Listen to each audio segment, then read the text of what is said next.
경기 수원 20대 여성 피살 사건 당시 경찰이 가택 탐문을 소극적으로 해 살인을 막지 못했다는 지적에 따라 경찰이 강력범죄에 대해선 과감하게 가택 수색을 할 수 있도록 법을 개정하기로 했습니다. 기존에는 경찰이 탐문 과정에서 발생한 재산 피해는 해당 경찰관이 직접 보상해야 했지만 정당한 공무집행은 국가가 손실을 보장해야 한다는 내용으로 개정됩니다. 또 긴급한 상황에서는 가택 출입과 조사가 가능하도록 법 조항이 바뀔 예정입니다. 그 이 차장 아까 좀 전에 설명이 나왔습니다만 경찰이 이제 그동안 탐문하려고 하면은 이제 또 저기 항의하거나 밤늦게 지금 문을 두드리기 어려웠다. 그래서 이제 그때 제대로 수사 못해서 조금 더 빨리 했으면 그 무고한 저 시민 생명을 구할 수 있었다는 그런 지적을 좀 많이 받았었는데 이제 관련 규정을 개정한다니까 이렇게 되면 좀 어떻게 경찰이 좀 쉽게 좀 수사를 할 수 있게 되는 겁니까?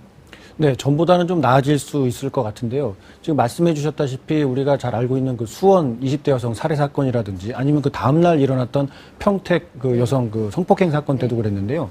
바로 집 앞에 그 현장에서 바로 코앞에 있는, 경찰의 코앞에 있는 범인의 집을 두드려 봤을 때 응답을 하지 않는다는 이유로 집 안에 들어가지 못했었거든요. 하지만 범인은 그 안에 있었거든요. 이렇게 모든 사람들이, 국민들이 그걸 보고 대단히 분노에 떨었었는데요. 경찰이 도대체 뭘 하는 것이냐? 라는 지적을 받았죠. 그래서 경찰이 이제 최근에 이제 다시 경찰관 직무집행법을 개정하겠다는 얘기인데요. 이 법에는 그동안 위급한 상황에서 가택에 출입할 수 있다. 이렇게 좀 모호하게만 규정이 돼 있었는데 이걸 좀 바꿔서 위급한 상황, 그러니까 성폭행이나 뭐 납치 이런 강력 범죄 때는 가택에 출입을 해서 적극적으로 탐문을 하고 예방 조치를 취할 수 있다. 이렇게 좀 명시화하겠다는 방침입니다. 근데 저 다 옳은 얘기인데 이제 여자 입장에서 조금 걱정이 되는 건 밤 늦은 시간에 또 경찰을 사칭한 또 나쁜 사람들 또 그런 걸 또 머리가 또 잘 돌아가잖아요. 그런 게 있을 경우에 문을 열어줬다가 오히려 봉변을 당할 수도 있다라는 것 때문에 이걸 어떻게 구분하는 방법이 있다든지 보완책이 있다든지 이런 것도 좀 마련됐으면 하는 생각은 드는데 그런 게 좀 있나요? 네, 그건 뭐 여자분들뿐만이 아니라 제가 생각을 해봐도 저 혼자 집에 있는데 경찰이라고 누가 문을 두드려서 열어달라고 하면 상당히 좀 당혹스러울 것 같아요. 그래서 이 부분 역시 경찰에서도 많이 고민을 하고 있습니다. 그래서 그 보완책을 마련하고 있는데요. 어떤 범죄에 한해서 할 것인가, 내지는 뭐 기간은 어느 정도로 할 것인가, 또 몇 명이 갈 것인가, 여러 가지 뭐 고민을 하고 있는데 일단은 112로 신고가 들어온 경우에 한해서만 가택 수색을 좀 적극적으로 하는 방안을 검토하고 있고요. 지금 말씀하신 인권 침해적 요소에 대해서는 경찰에서 구체적인 대안은 아직 제시를 못하고 있는데요. 입법 과정에서 보완을 하겠다라는 방침만 밝히고 있습니다. 인권 침해도 침해지면 그러니까 불안한 거죠, 사실은. 그렇죠. 그거를 믿을 수 있느냐, 진짜 경찰이면 괜찮은데. 그래서 예를 들면 경찰이 이제 찾아왔을 경우에 집 안에 있는 분이 112로 확인을 하는 방안, 이런 것도 하나의 대안으로 검토가 되고 있습니다. 또 아까 말씀하셨듯이 지금 좀 명확하지 않았던 법 규정이 있었다고 했는데 오늘 기사 보니까 지금까지는 뭔가 파손을 하거나 이랬을 때는 개인이 변상을 했어야 됐더라고요. 경찰관들이 현장에서 겪는 애로 중에 여러 가지가 있는데요.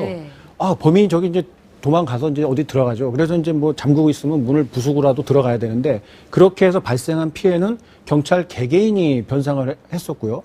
심지어 범인을 잡는 과정에서 제압을 해야 되지 않습니까? 그래서 뭐 넘어뜨렸다든지 아니면 주먹을 써야 되는 경우도 있잖아요. 그렇게 해서 범인이 다치게 되면 오히려 피해 배상을 요구하는 경우도 있었어요. 그렇게 되면 대부분 경찰이 물어주는 게 한국의 현실이었습니다. 납득이 안 되더라고요. 그럼 그걸 경찰관 개인이 물어줘야 된다는 소리예요? 그렇죠. 그러니까 지금까지 그 얘기죠. 경찰관들이 박봉이라고 좀 고생하고 그러는데 그걸 나쁜 사람들 잡는데 다친 걸 갖다가 개인한테 부담시키는 건 부당한 일 아닌가요? 그러니 경찰에서 적극적으로 현장에 뛰어들기를 주저하는데 이유가 있었습니다. 없겠네요, 그러면. 당연히 그렇습니다. 그래서 이 부분도 함께 개선을 해서 경찰이 적극적으로 수사 활동을 하다가 발생한 손해 이런 거에 대해서는 국가가 책임을 지겠다라고 못을 박아주는 거죠. 그래서 경찰에 좀 활기찬 이 수사가 좀 진행됐으면 좋겠습니다. 그런 부분은 사실 예산 이런 부분이 좀 적극적인 지원이 돼야 될 것 같아요.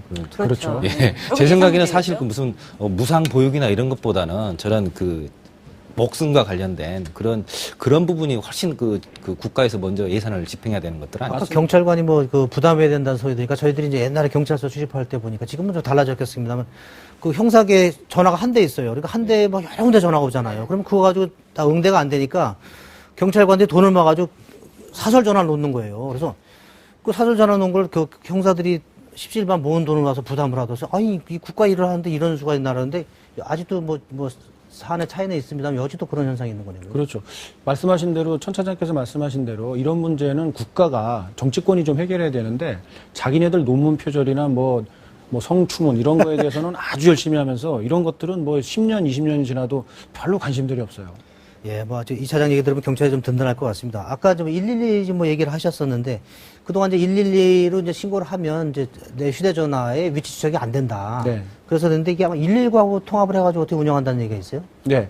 말씀하신 대로 그동안 112 신고를 해도 위치 추적을 할 수 없었습니다. 왜냐하면 위치정보보호법이 국회에서 통과되지 않았기 때문인데요. 그 현행법으로는 119 신고를 했을 경우에는 자동으로 위치 추적이 가능하도록 되어 있습니다. 그래서 경찰이 이제 자기 스스로는 할 수 없으니까 긴급한 상황이 발생을 해서 신고가 들어오면 자동적으로 119와 연결이 되도록 시스템을 갖추겠다. 이런 그 방안을 밝혔는데요. 요거는 서울에만 해당이 되고 있습니다. 네. 하여튼 이 경찰 그 탐문 수색 관련해서 좀 약간 좀 숨통이 튀었다는 얘기 좀 반가운 소식이고 아무튼 이걸 계기를 통해서 민생 치안 좀 철저히 하는 좀 계기가 됐으면 좋겠습니다.